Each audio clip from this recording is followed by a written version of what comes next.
I just realized that I didn't do my intro. Hello, beautiful mamas. How you doing? Welcome to my channel. My name is Janet, and I'm a new mom. On this channel, I'll be sharing my thoughts, tips, and everything in between. I'll be discussing pregnancy and life as a new mom and every other thing. Let's get right back into this video. When I found out that I was pregnant, I was a bit not so myself.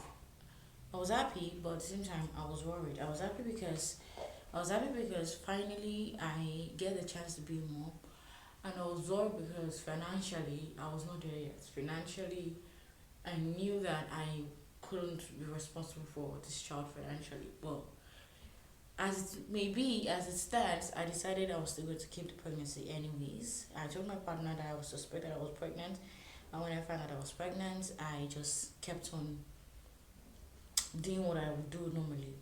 Of course, I was under so much stress, but then it is what it is. I couldn't do anything about it. I wasn't going to terminate the pregnancy just to save my ass and all that stuff. So a month later, I told my parents. My dad was disappointed, but then he also felt I was old enough to actually have a child, though he worried about the financial aspect of things, but then he came through. He helped me financially anytime I needed something, anytime I needed to get something done. He came through for me, and thank God, because I didn't know what I was going to do if I was going to have to go through it alone. So I don't know what I was going to do if I didn't have the support of my parents. I honestly didn't know what I was going to do. But thankfully, it's worked out in the end. I was able to keep the pregnancy. Then I went to register for my antenatal as at the fourth month. That was the beginning of my second trimester. I went to register for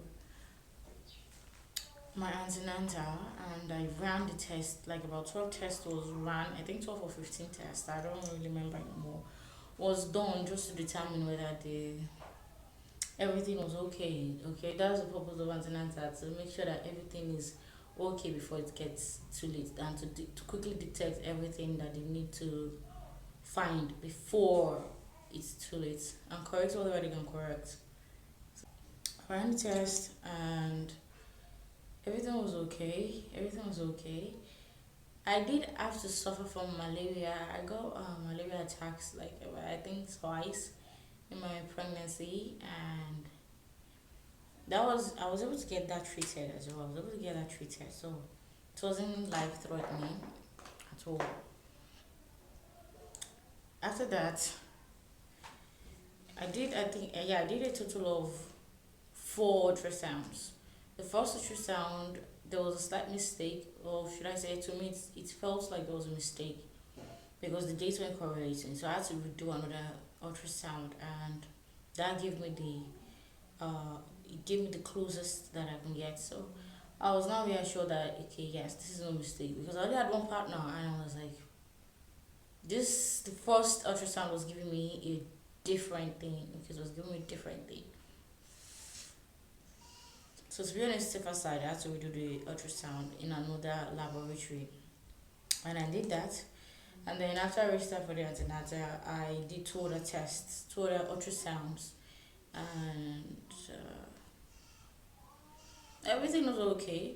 By the third ultrasound, I was able to get the position of my child and everything. So I was told it was in perfect order, and everything was in perfect order. And so just in case if you hear any sound other than mine, like animal sound, or using livestock over here, so sometimes it tends to make a little bit of noise.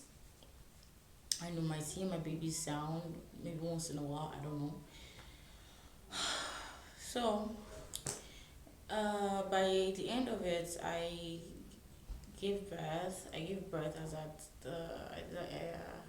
on March. I gave birth March of this year, and yes, I gave birth to a baby boy, and honestly, it was a lot for me during my pregnancy stage, having to struggle financially because I was in the midst of trying to build my business back up, and with me being pregnant, it was almost not important. It was almost important for me because I lost the energy to do a lot of things, and not because of the pregnancy, but because of the emotional stress I was going through. I lost the energy to do quite a few things.